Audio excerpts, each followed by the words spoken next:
Well, one of the big noises around the Falcon camp is Tommy Nobis. Tommy, how do you look at the upcoming year, and what sort of a training camp you had thus far?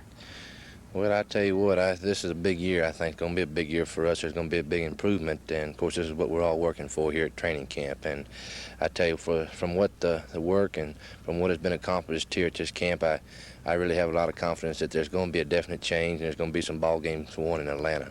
Well, you said as you got nearer and closer to the first game, you says, I'm tired of hitting my teammates. I want to hit somebody else. You got your chance. You've had a pretty good couple of first games, haven't you? Well, we've had our hands full. Of course, these are exhibition games, and we've been playing a lot of young people, and we've been experimenting a whole lot, both on offense and on defense. And I think we should have won both of our past exhibition games. But like I said, it's a time to experiment, and you're going to make mistakes, and we just want to get all these mistakes out of our system during this exhibition time. You made a comment earlier in the season or earlier in spring training camp about you're going to try to keep the ball clubs from getting the cheap touchdowns this year. This is probably the most important factor on defense last year, wasn't it? This is right. We've made mistakes in the last 2 years. We made big mistakes that have hurt us and that have cost some ball games, and we just got to eliminate these and cut them down to the minimum. And if we do this and we hold our opponents down to 1 or 2 touchdowns a ball game, we're going to win some. I think this is the goal of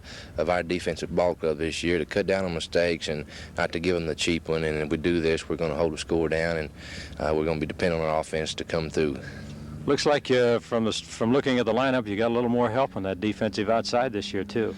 That's right. Claude Humphrey and Dabney and Jerry Shea, who we got from Minnesota, and Joe Seshko's had a wonderful, I think, a good training camp.